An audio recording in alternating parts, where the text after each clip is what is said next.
कि उनके एड्रेस कहाँ। ఈ లోకంలో అంటే ఈ భూమి మీద పుట్టిన ప్రతి మానవుడికి కానీ ప్రతి జీవులకు కానీ ఒక నివాస స్థానము, ఒక అడ్రస్, ఒక చిరునామా ఉంటది. इस संसार में जो भी पैदा होता है उनके लिए निवास योग्य स्थान यानी कि उनका एक पता यानी कि एड्रेस होती है।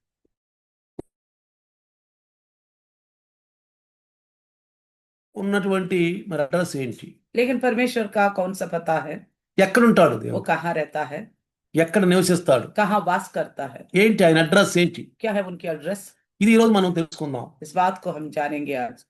అయితే ఒకసారి तो एक बार ఒక బోధకుడు యేసు ప్రభుని గురించి బోధిస్తున్నాడంట. एक संदेशक जो है मसीह यीशु के बारे में संदेश दे रहा था। అయితే ఒక వ్యక్తి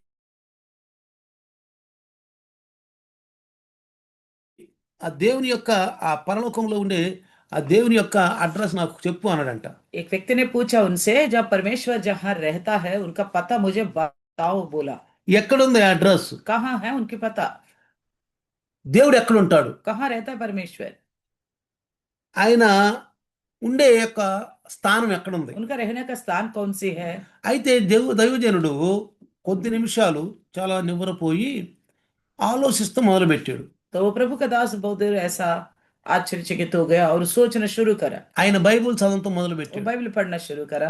ప్రార్థనా పూర్వకంగా బైబిల్ చదువుతున్నాడు. प्रार्थना पूर्वक पढ़ रहा था बाइबल। దేవుణ్ణి స్తుతిస్తున్నాడు. परमेश्वर का स्तुति भी कर रहा था। దేవుని స్తుతిస్తున్నాడు. परमेश्वर का स्तुति कर रहे थे। ప్రార్థనా పూర్వకంగా ఆయన మరి ప్రార్థనలో అడుగుతున్నాడు దేవుణ్ణి, तो परमेश्वर से प्रार्थना में मांग रहा था, అయ్యా నీ అడ్రస్ నాకు చెప్పు అని. प्रभु तुम्हारा पता मुझे बताओ। ఎందుకంటే బైబిల్ ఏది సెలవిస్తుందంటే क्योंकि बाइबल क्या कहती है? అడుగుడి ఇవ్వబడును అంటుంది. मांगो तो दिया जाएगा। అడుగుడి ఇవ్వబడును मांगो तो दिया जाएगा అంటే అడిగితే తప్పకుండా మనకిస్తాడు. यानी कि मांगने पर जरूर हमको देगा। కానీ అడగటం కూడా ఆయన ఉద్దేశపరంగా మనం అడగాలి. मांगना भी ऐसा हो उनके उद्देश्य के अनुसार। కాబట్టి ఆ యొక్క వ్యక్తి అడిగినటువంటి ఆ ప్రశ్నకు జవాబు దేవుని సన్నిధిలో వెతుకుతున్నాడు. तो उस व्यक्ति ने जो क्वेश्चन पूछा था उसका जवाब वो परमेश्वर का सम्मुख में ढूंढ रहा था। అయితే వెంటనే దేవుడు తనకి ఒక వాక్యం తెలియజేశాడు. तुरंत परमेश्वर ने उनको एक वचन बताया, మనందరికి తెలిసిన వాక్యం. हम सब जानने वाला वचन। कुरिन्थियों की लिखी हुई पहली पत्री మూ-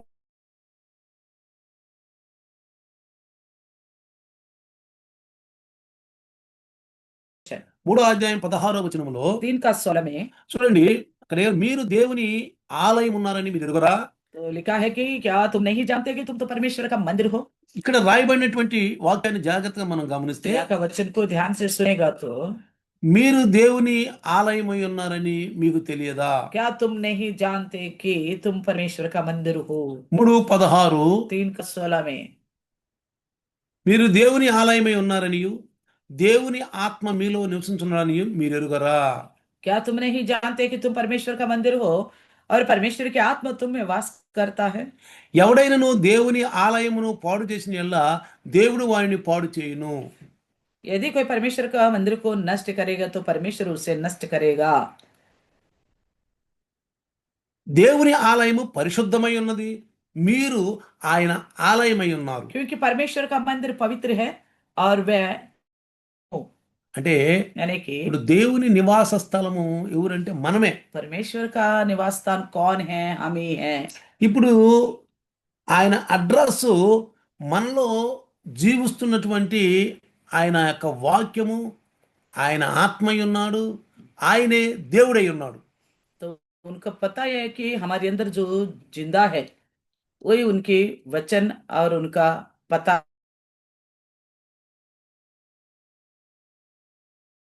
वास करता है हमारे हृदय में, కాబట్టి ఆయన అడ్రస్ మనమే. इसलिए उनका पता हम ही है।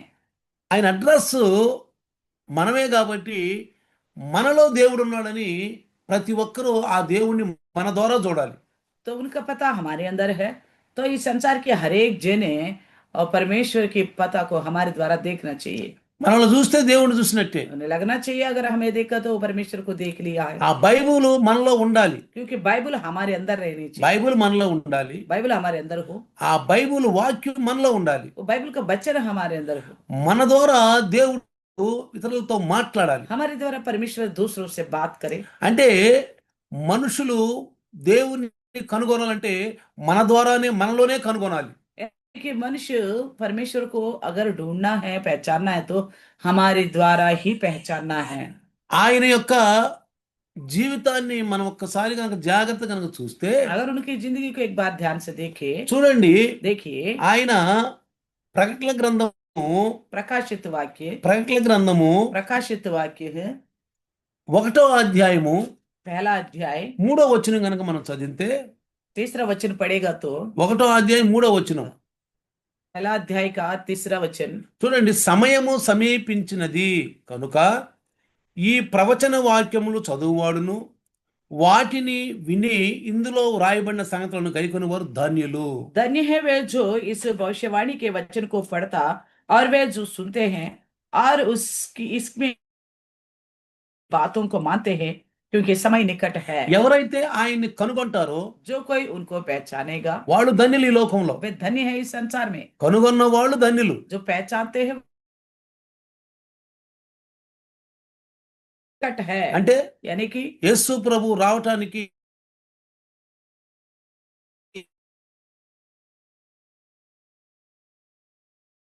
ఒక మాట ఇది. तो यीशु मसीह आने की तैयारी के साथ रहना, కనుక इसलिए ప్రవచనములు చదువువాడును कहता है ये इसकी भविष्यवाणी के वचन पढ़ने वाला, వాటిని వినువారు. उससे जो सुनते हैं, అంటే నిరక్షరాస్యులేమో ఆ, వినాలా, जो पढ़ना नहीं जानते उन्हें सुनना होगा, నిరక్షరాస్యులు వినాలి, जो पढ़ना नहीं जानते अनपढ़े उन्हें सुनना होगा, చదవగలిగిన వాడు చదవాలి. जिनको पढ़ाई आती है वो पढ़ना चाहिए। ఇక్కడ ఎందుకు ఈ మాట రాశాడంటే, यहाँ पे क्यों कहता है इस बात को? చదువువాడును कहता है వాటిని వినువాడును. जो पढ़ते हैं और जो सुनते हैं। చాలా మంది ఏమంటారంటే, बहुत सारे लोग बोलते हैं మాకు చదువు రాదు కదా, हमें तो पढ़ना नहीं आता, ఇంకా మాకేం అర్థం కాదు కదా, हमें कुछ समझ में नहीं आता, మేము చదివి అర్థం చేసుకోలేం కదా हम पढ़ के समझ नहीं पाते हैं, అని వినటానికి కూడా కొంచెం సముఖంగా ఉండరు. इसलिए सुनने का भी मन नहीं रखते। కాబట్టి ఇక్కడ వాక్యం ఏం చదివిస్తుందంటే, इसलिए वचन क्या कहती है? చదువువాడును. जो पढ़ता है, నీకు చదివితే చదువు, अगर आप पढ़ना जानते हो तो पढ़ो, బైబిల్ చదువు. बाइबल को पढ़ो। నీకు చదువు రాదా, अगर आपको पढ़ाई नहीं आता, విను. सुनो, వినేటప్పుడు सुनते वक्त ప్రభువుని అడుగు, प्रभु से मांगो, ప్రభువా हे प्रभु నాకు మంచి వినికిడిని అర్థం చేసుకునే శక్తిని నాకు దయచేయి. मुझे अच्छी तरह सुनने की और समझने की शक्ति दो। ఇందులో రాయబడినటువంటి సంగతులను గైకొని వారు ధన్యులు. कहता है इसमें लिखी हुई बातों को मानते हुए धन्य है। అంటే ఇందులో రాయబడినటువంటి సంగతులు ఈ బైబిల్ గ్రంథములో వాటిని మనం గైకొనాలి. इस बाइबल में जो भी लिखा गया है उन बातों को हम मानना है। మత్తయి సువార్త मत्ती सुसमाचार 28వ అధ్యాయము 28वें अध्याय 19-20 వచనంలో 28 का 19 और 20 में देखेगा तो యేసు ప్రభులు వారు పరలోకానికి వెళ్ళటానికి సమయం చాలా సిద్ధంగా ఉంది. यीशु मसीह को स्वर्ग में जाने का समय निकट आया था, ఆయన సమయం పూర్తయింది. उनका समय पूरा हो ఆయన गया, పరలోకానికి వెళ్ళటానికి ఇక సమయం చాలా దగ్గరలో ఉంది. तो उनको स्वर्ग जाने का समय निकट आपको అయితే శిష్యుల్ని పిలిచి तो उन वक्त उन्होंने चेलों को बुलाया, వారికి ఏమని బోధించాడంటే, उनको क्या संदेश दिया? ఇదిగో మీరు వెళ్ళి, इसलिए तुम जाओ, ఏమంటాడు శిష్యుల్ని, क्या कहते हैं चेलों से? 3.5 సంవత్సరాలు ఆయనతో తిని తిరిగి ఆయన ద్వారా అద్భుతాలు చూసి ఆయన ద్వారా నేర్చుకున్నటువంటి ఈ శిష్యులు ఏమంటారంటే, तो ఈ శిష్యులు ఏమంటున్నాడంటే, 3.5 वर्ष उनके साथ जो चला था, घुमा फिरा खाया पिया, उन लोगों से क्या कहता है? మీరు వెళ్ళి సమస్త జనులను శిష్యులుగా చేయండి. कहता है कि इसलिए तुम जाओ, सब जाति के लोगों को मेरा चेला बनाओ తండ్రి యొక్కయు కుమారుని యొక్కయు పరిశుద్ధ యొక్కయులో నామములో బాప్తిస్మాలు ఇవ్వండి. और उन्हें पिता पुत्र और पवित्र आत्मा के नाम से बपतिस्मा दो। 20వ వచనంలో, वचन 20 में, నేను మీకు ఏ ఏ సంగతులను ఆజ్ఞాపించుతునో వాటన్నిటినీ గైకొనవలనని వారికి బోధించుడి. और उन्हें सब बातें जो मैंने तुम्हें आज्ञा दी है मानना सिखाओ। మీరు బోధించండి. आप उनको सिखाओ। ఆ పనిని ఎవరికి అప్పచెప్తున్నాడండి? वो काम किसे सौंपता है? ఆయన చుట్టూ ఉన్నటువంటి, ఆయన్ని తెలుసుకున్నటువంటి, ఆయన మాటలు విన్న వాళ్ళు, ఆ అద్భుతాలు ఆ దినాల్లో చూసిన వాళ్ళకి ఈ పరిచయం అప్పచెప్తున్నాడు. तो उनके चारों ओर जो थे, उनके वचन जो सुना, उनकी बातें जो सुना, उनके समीप में रहते हैं, उनसे ये बात कहता है, ఇదిగో तुम जाओ, మీరు వెళ్ళి तुम जाओ। నేను ఏ ఏ సంగతులు అయితే మీకు ఆజ్ఞాపించో అవన్నీ గైకొనమని చెప్పండి. तो जितनी बातें मैंने तुम्हें आज्ञा दी थी वो सबको मानना सिखाओ। అంటే గైకొనటం అంటే ఏంటి? मानने का मतलब क्या है? వాటిని విని పాటించాలి. जैसे सुनते हैं तो पालन करना। ఇదిగో నేను యుగ యుగ యుగ సమాప్తి వరకు సదాకాలం మీతో కూడా ఉన్నాను వారితో చెప్పాను. और देखो मैं जगत के अंत तक तुम्हारे साथ, तुम्हारे संग हूँ। ఇక్కడ జాగ్రత్తగా గమనించండి. और देखो మనము దేవుణ్ణి మనము దేవుని యొక్క గ్రంథాన్ని అంటే బైబుల్ని ఒక న్యూస్ పేపర్ లాగా చదవకూడదండి. बाइबल को एक न्यूज़पेपर की तरह नहीं पढ़नी चाहिए। జాగ్రత్తగా గమనించండి. ध्यान से सुनना। బైబుల్ ఎప్పుడు కూడా న్యూస్ పేపర్ లాగా చదవకూడదు. बाइबल को कभी भी एक न्यूज़पेपर की तरह नहीं पढ़ना चाहिए। బైబుల్ని ఒక ఉత్తరం లాగా చదవాలి.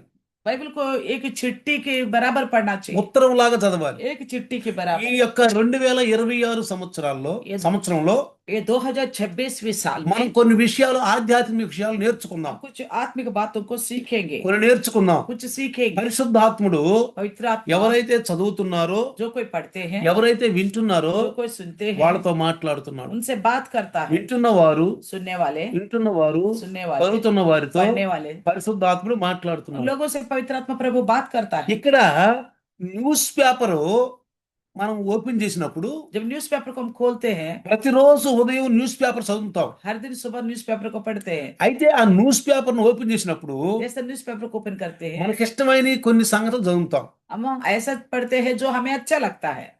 అది మనకి ఇష్టంగానే వదిలేస్తాం. जो हमें अच्छा नहीं लगता है उन चीजों को हम छोड़ देते हैं। మనకి ఇష్టం వచ్చింది చదువుకుంటూ వెళ్తాం. हमें जो अच्छा लगता है उन्हें पढ़ते जाते हैं। కానీ ఉత్తరం అలా చేయం మనం. लेकिन चिट्ठी को इस प्रकार नहीं करते। ఉత్తరాన్ని మొదటి నుంచి చివరి వరకు జాగ్రత్తగా క్షుణ్ణంగా పదే పదే మనం చదువుతాం.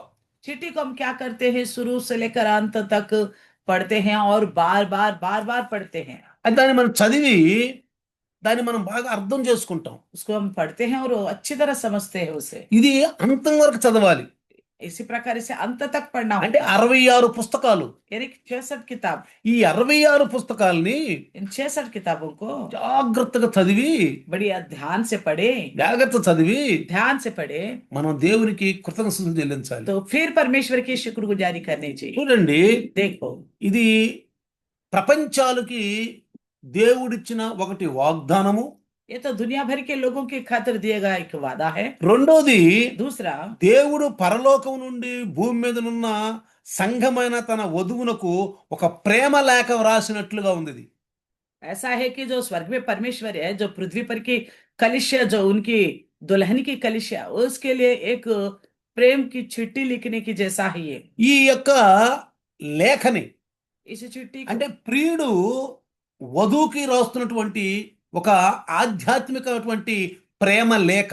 ये जो उनकी जो प्रे है, अपने दुल्हन के लिए लिखने वाला प्रेम की चिट्ठी, प्यार की चिट्ठी है। ఆ లేఖని మనము అంటే ఆ ఉత్తరాన్ని यानी कि उस चिट्ठी को క్షుణ్ణంగా చదవాలి. अच्छी तरह पढ़ना चाहिए అర్థం చేసుకుంటూ చదవాలి. और समझते हुए पढ़ना चाहिए। పరిశుద్ధాత్మలో ధ్యానిస్తూ చదవాలి. पवित्र आत्मा में ध्यान करते हुए पढ़ना चाहिए। బైబుల్ చదివేటప్పుడు बाइबल पढ़ते हुए తొందరపాటు వద్దు. जल्दीबाजी नहीं, తొందరపాటు వద్దు. जल्दीबाजी ఈ नहीं करना। సంవత్సరము इस साल మనం బైబుల్ చదువుదాం. बाइबल को पढ़ेंगे క్యాలెండర్ తో కలిపి अनुसार, అనుసారంగా.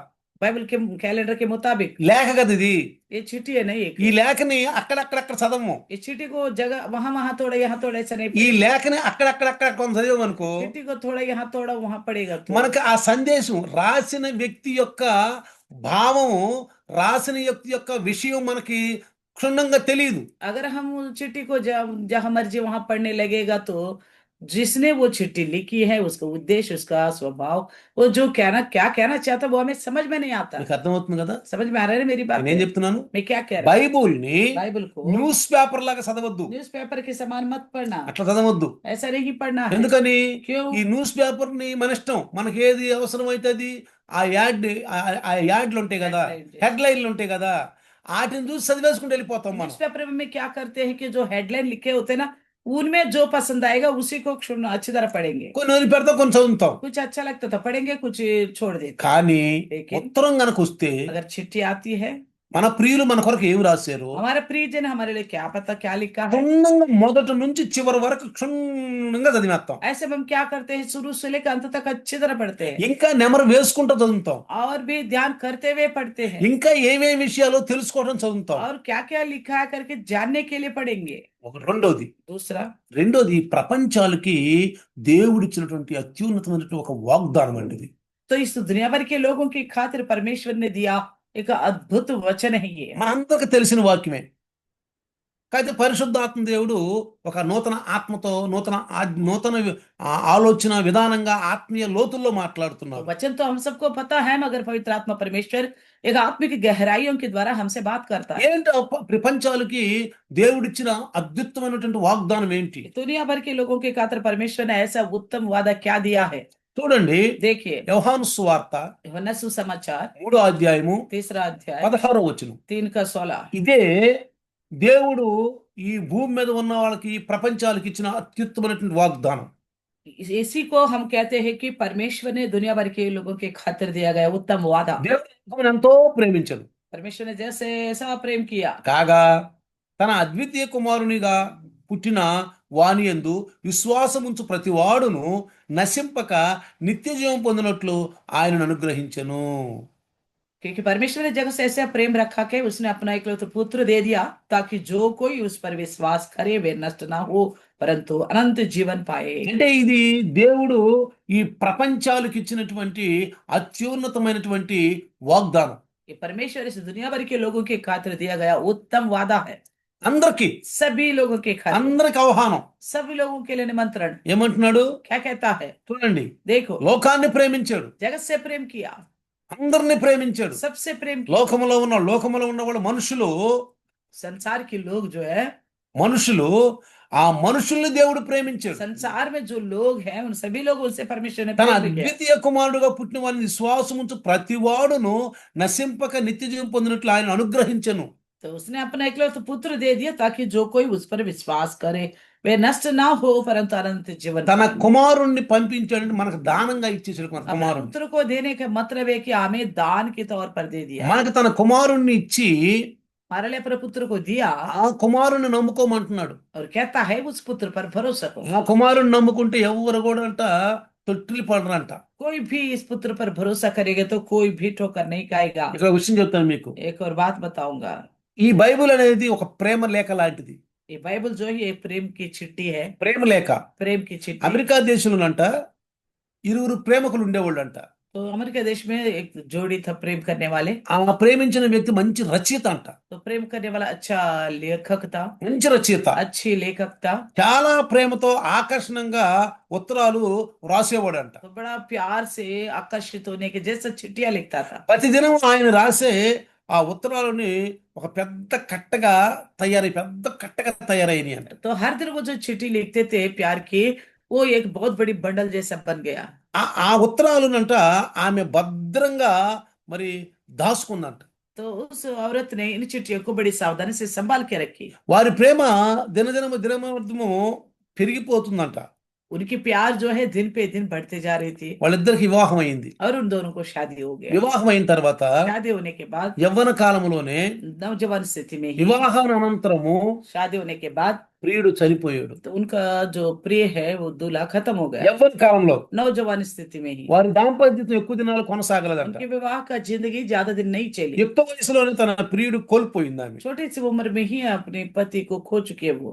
యొక్క పోషణ భారం అయిపోయిందంట. तो पारिवारिक परवरिश करना बड़ा बोझ लगा। ఉద్యోగం సంపాదించడానికి ఆమెకి ఎక్కడ కూడా ఉద్యోగం దొరకలేదు. नौकरी करने के लिए कहीं पे भी नौकरी नहीं मिल रही చివరికి थी। ఆమె ఒక అనాథగా మిగిలిపోయిందంట. अंत में वो एक अनाथ के रूप में वो रह गई। ఆ భార్య కూర్చుని ప్రార్థిస్తుందంట. तो वो पत्नी जो विधवा बैठ के प्रार्थना कर रही थी, ప్రార్థిస్తుందంట. प्रार्थना कर रही ఆమె थी, స్తుతిస్తుందంట దేవుని. वो परमेश्वर की स्तुति कर रही थी, ప్రార్థిస్తుందంట. प्रार्थना कर रही थी। ప్రార్థన प्रार्थना, స్తుతి. स्तुति। ప్రార్థన వేరు, స్తుతి వేరు. प्रार्थना अलग है और स्तुति अलग है। ఇది కూడా మనం తెలుసుకోవాలి. इसको भी हमें जानना होगा। ప్రార్థన స్తుతి ఒకటి కాదు. प्रार्थना और स्तुति दोनों एक नहीं है। చెప్తాను మీకు ఆ విషయం కూడా. मैं हमेशा बताऊंगी, ये बात को भी बताऊंगा। ఆమె ఏం చేస్తుంది? वो क्या कर रही थी? స్తుతిస్తుంది. स्तुति कर रही थी। కొంచెంసేపు స్తుతిస్తుంది, थोड़ी देर स्तुति कर रही थी కొంచెంసేపు ప్రార్థిస్తుంది, और थोड़ी देर प्रार्थना कर रही थी, కొంచెంసేపు ప్రార్థిస్తుంది, थोड़ी देर प्रार्थना कर रही थी కొంచెంసేపు और స్తుతిస్తుంది. थोड़ी देर स्तुति कर रही थी। స్తుతిస్తున్నప్పుడు जब स्तुति దేవుడు ఒక करते మంచి वक्त ఆలోచన ఇచ్చాడు. परमेश्वर ने एक अच्छा सोच दिया। నువ్వేమైనా ఆపదలో ఉన్నా, मान लो आप किस प्रकार का संकट में हो। క్రైస్తవులు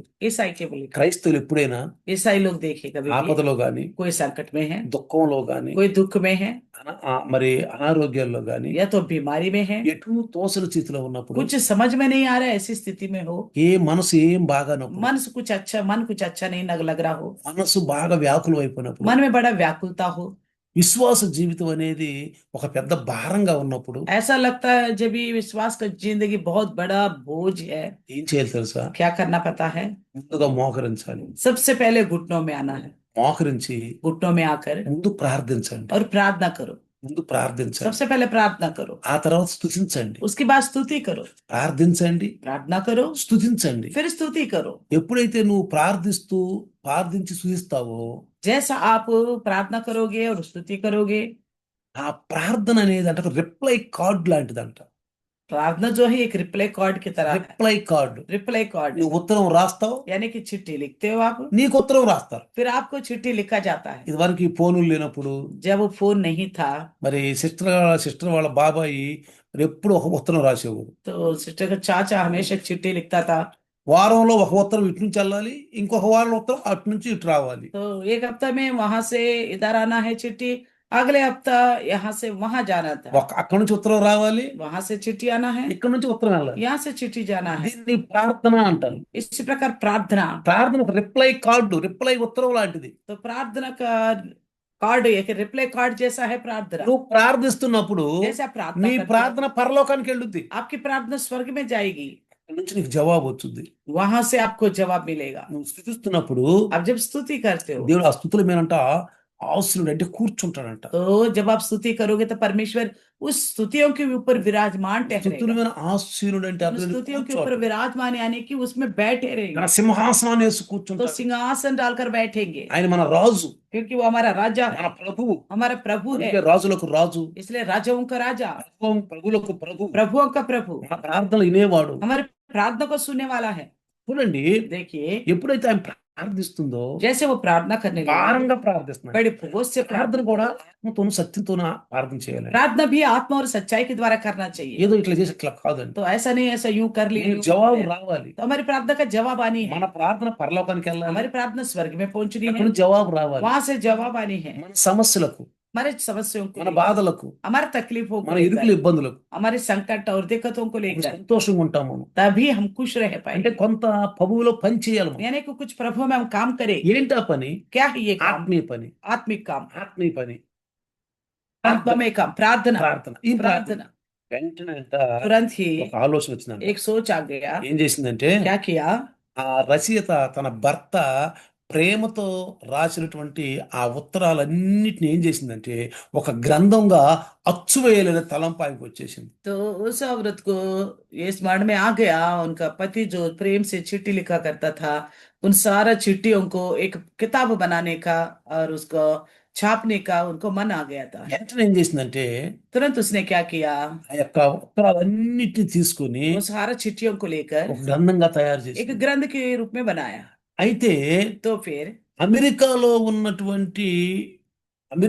ఉన్న ప్రతి ఒక్కరూ చూడండి, యువకులు, అమెరికాలో ఉన్న యువకులు ఆ గ్రంథం అంట వాళ్ళని ఎంతో ఆకర్షించిందంట. तो जब वो ग्रंथ बनने के बाद अमेरिका में जितने स्त्री और पुरुष थे उन सबने पढ़ा तो उन्हें बड़ा आकर्षित किया उसके साथ। అందరిలో ప్రజలు వ్యాపించిపోయింది ఆ तो గ్రంథం. सारे लोगों में फैल गई वो। అదే కాదు, इतना ही नहीं, తనకు ఒక పేరు తెచ్చింది, उनको अच्छा नाम दिया है, తనకు ధనాన్ని సంపాదించింది. उसके लिए धन को भी इकट्ठा करके दिया है। చూడండి ప్రియులారా, देखिए प्रिय, దేవుని యొక్క ఆ సమూహంలో మనం కనుకుంటే, अगर हम परमेश्वर के सम्मुख में रहेंगे, మనం తొట్టి పడకుండా ఉంటే, हम ठोकर नहीं खाएंगे, ప్రభు దగ్గర కూర్చొని प्रभु के पास रहेंगे, ప్రార్థనలో గడిపితే, प्रार्थना में बिताएंगे స్తుతిస్తూ ఉంటే, और स्तुति करते रहेंगे, దేవుని ఆ స్తుతుల పైన ఆయనంట ఆసీనుడై ఉంటాడంట. उन स्तुतियों के ऊपर परमेश्वर आसीन होगा, ఆసీనుడై ఉంటాడు. आसीन होगा। మన ప్రార్థనకు జవాబు వచ్చింది. तब हमारी प्रार्थनाओं का जवाब मिलेगा। ఎందుకంటే అడుగుడి ఇవ్వబడు. इसलिए कहता है कि मांगो तो दिया जाएगा। ప్రతి విషయం అడగటం నేర్చుకోండి. हर एक विषय में मांगना सीखो, అడగటం నేర్చుకోండి. मांगना ప్రతి सीखो, విషయంలో,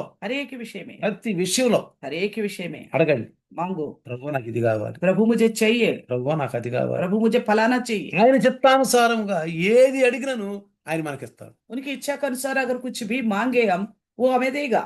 నిర్మలమైన హృదయం, निर्मल मन से, నిర్మలమైన హృదయం, निर्मल मन से, శుద్ధమైన హృదయం, शुद्ध हृदय से, శుద్ధమైన హృదయం, शुद्ध हृदय, నిర్మలమైన హృదయం, निर्मल मन से, శక్తితో, आत्मा के सामर्थ्य के ఒక द्वारा, ఆశతో एक आशा से ప్రార్థిస్తే अगर प्रार्थना करेंगे, ఆ ప్రార్థన దేవుడు వింటాడండి. वो प्रार्थना को प्रभु सुनता है। చూడండి ఈ ప్రార్థన ఉందా? देखो इनके सुना है ना। అదే విధంగా इसी प्रकार ఈ బైబిల్ ఒక ప్రేమ లేఖ లాంటిది. ये बाइबल जो है ये प्यार की एक चिट्ठी की तरह है। చూడండి, దేవుడు తన ప్రియమైన సంఘానికి రాసినటువంటి ఈ 66 ఉత్తరాలు तो परमेश्वर ने अपना प्रिय कलिशा की खातिर लिखा है ये 66 चिट्ठियां। అర్థమవుతుందా? समझ में आ रहे? దేవుడు రాయించిన ఉత్తరాలు, परमेश्वर ने लिखा है इन चिट्ठियों को। ఈ ఉత్తరాలన్నీ కూడా ये सारा चिट्ठी, 66 ఉత్తరాలు ये 66 चिट्ठी ఒక గ్రంథంగా కూర్చబడి एक ग्रंथस्थ किया गया, బైబుల్ అనే ప్రేమ సందేశం తయారైంది. तो बाइबल का प्यार का संदेश बन गया। ఆ సందేశం మన దగ్గర ఉంది तो ఇప్పుడు. यही संदेश हमारे पास है अभी, ప్రేమ సందేశం प्रेम का संदेश, ప్రభు రాయించినటువంటి లేఖలో प्रभु के द्वारा लिखवाए गए लेख। చూడండి, देखिए ఆ యొక్క వ్రాతలు శిష్యుల ద్వారా రాయించాడు. वो जो लिखावट है चेलों का, क्योंकि चेलों के द्वारा కానీ लिखवाया, మాట దేవుంది. लेकिन बात जो है परमेश्वर की। బైబిల్ గ్రంథం యొక్క ఖరీదు చాలా అత్యల్పమైనటువంటి, చాలా సులభమైన ఖరీదండి. तो बाइबल का ग्रंथ अगर मोल लेना तो बहुत कम रेट की है। మొట్టమొదట్లో బైబిల్ కొన్ని వేల రూపాయలకు అమ్ముడుపోయింది. तो सबसे पहले दिनों में बाइबल कई हजारों रुपयों में बिकता था, అది అత్యధికమైనటువంటి ఆ యొక్క వేలలో అమ్ముడుపోయింది. तो बहुत ज्यादा कीमत में बिका करता ఇంకొక था। విషయం తెలుసా? एक और बात पता है, ప్రింటింగ్ ప్రెస్ వచ్చినాక प्रिंटिंग प्रेस आने के बाद ప్రింట్ చేసింది బైబులే. सबसे पहले प्रिंट किया गया है बाइबल। అర్థమవుతుందా? समझ में आ रहा है? ప్రింటింగ్ ప్రెస్ వచ్చినాక प्रिंटिंग प्रेस आने के बाद మొట్టమొదట ప్రింట్ చేసింది బైబుల్. सबसे पहले प्रिंट किया गया है बाइबल को। ఈ ప్రపంచంలో ఏ పుస్తకానికి అంత విలువ లేదు, ఏ పుస్తకాలు అంతగా అమ్ముడుపోవట్లేదు, విరివిగా అమ్ముడుపోతుంది ఒక బైబుల్. इस दुनिया भर में कोई भी किताब के लिए इतना नाम नहीं है, इतना ज्यादा बिकने वाला भी कोई नहीं है, केवल बाइबल ही है बाइबल। రాను आते आते ఈ బైబిల్ 10 రూపాయలు కూడా దొరికేదండి. तो 10 रुपए में भी मिलने लगा।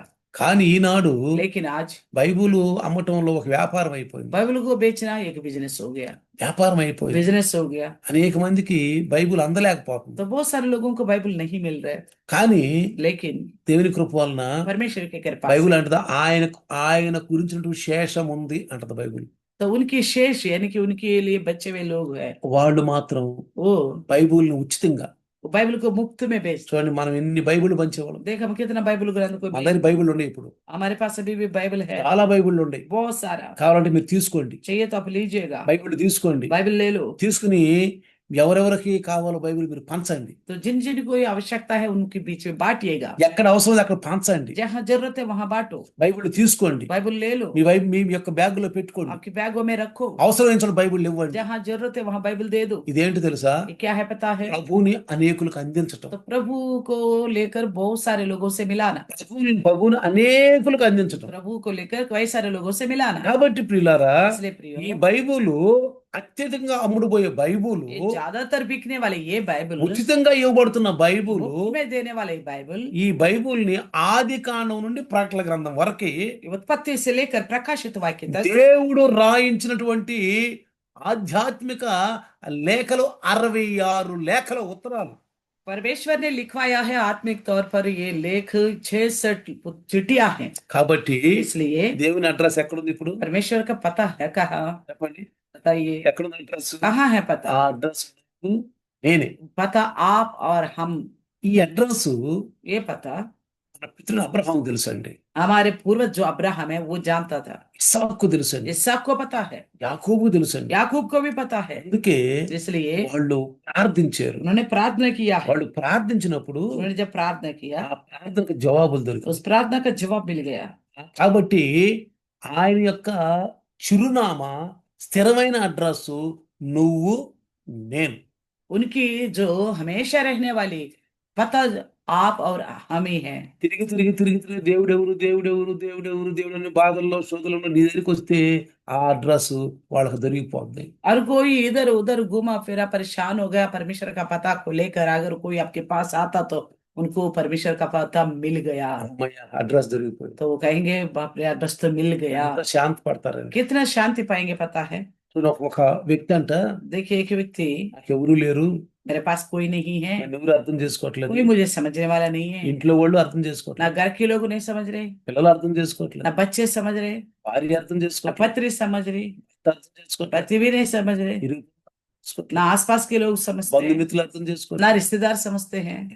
ఎవరు ప్రేమించేవాళ్ళు లేరు, कोई फायदा नहीं, मुझे प्रेम करने वाला कोई नहीं है, ఎవరు ప్రేమించేవాళ్ళు कोई లేరు. मुझे प्रेम करने वाला నేను नहीं। అనాథని, मैं अनाथ हूँ, నేను ఒంటరి వాడిని, मैं अकेला हूँ, నేను ఒంటరి దాన్ని, मैं अकेली हूँ, ఒంటరి దాన్నని अकेली हूँ बोलकर, చనిపోదామని मर जाएंगे बोलकर అరణ్యంలో నుంచి వెళ్తున్నాడంట. जंगल में से जा रहे थे, అరణ్యంలో నుంచి వెళ్తున్నాడు. जंगल में से వెళ్తుంటే जा रहे तो దేవుని యొక్క వాక్కు परमेश्वर का वचन ఒక దైవదాసు దగ్గరికి వచ్చి, एक प्रभु के दास के पास ఆ आया। దైవదాసు అన్నాడంట, उस दास से कहा, నువ్వు అరణ్యంలోకి వెళ్ళి ప్రకటించు आप అన్నాడు. जंगल में जाकर प्रचार करो। అరణ్యంలోకి వెళ్ళి ప్రకటించు అంటే, जंगल में जाकर प्रचार करो बोला। అయ్యా అరణ్యంలో ఎవరుంటారు? उन्होंने कहा, परमेश्वर जंगल में कौन होगा? గ్రామాల్లో, పల్లెల్లో, పట్టణాల్లో జనసమూహం ఉంది. गाँव में, कस्बों में, नगरों में लोगों का झुंड ही झुंड है। ఇక్కడ ప్రచారం చేస్తే यहाँ अगर प्रचार करो, కనీసం 50 మంది ఇద్దరు ముగ్గురు రక్షించబడతారు. कम से कम 50 लोग हो तो या तो कम से कम एक दो जने भी बच जाएंगे। నువ్వేంటి అరణ్యంలో నువ్వు వెళ్ళి ప్రచారం చేయమంటావేంటి? आप क्यों कहते हो जंगल में जाके प्रचार करो? అరణ్యంలో ఎవరుంటారు ప్రభా? जंगल में कौन रहता है प्रभु?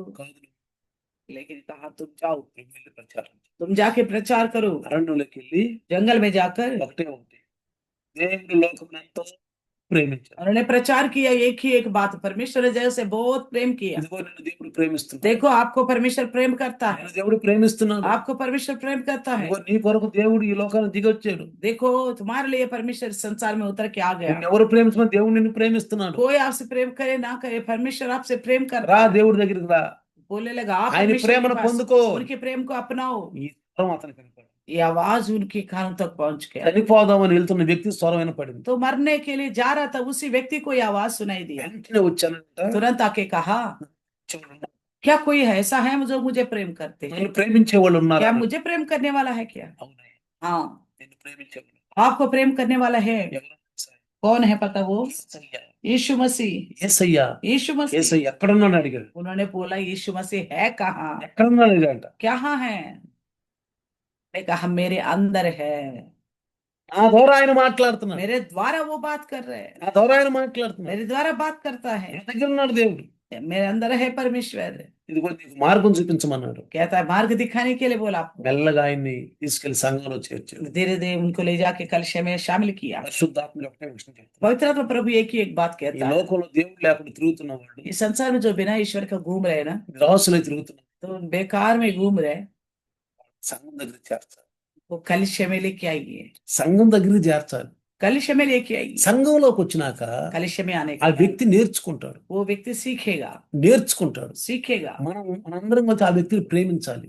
हम सब मिलकर उस व्यक्ति से प्रेम करना ఆయన चाहिए। మనలో ప్రభువుని దేవుణ్ణి కనుగొనాలి. तो वो इंसान हमारे अंदर प्रभु परमेश्वर को पहचानना होगा, మనం దేవుణ్ణి కనుగొనాలి. हमारे अंदर परमेश्वर को पहचानना మనం पड़ेगा। ఆ వ్యక్తికి దేవుణ్ణి చూపించాలి. हम उस व्यक्ति के सामने परमेश्वर को दिखाने वाला దేవుడు बनेगा। మనకు నేర్పినటువంటి ఆ సందేశం, ఆ బోధ, परमेश्वर ने इस तरह का संदेश हमको दिया है।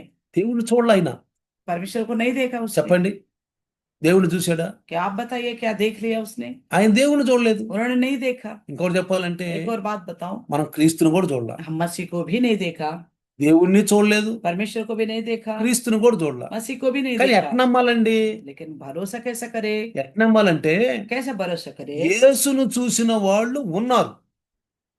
लोग हैं कुछ जो यीशु को देखा है, యేసును చూసిన వాళ్ళు ఉన్నారు. यीशु को देखने वाले लोग हैं। సమరయ స్త్రీ చూసింది యేసుని. सामरिया स्त्री देखी यीशु को, అపోస్తులు చూశారు యేసుని. प्रेरितों ने देखा यीशु को, మార్తా మరియలు చూశారు యేసుని. मार्ता मरियम ने देखा यीशु को। చూసిన వాళ్ళు ఉన్నారు.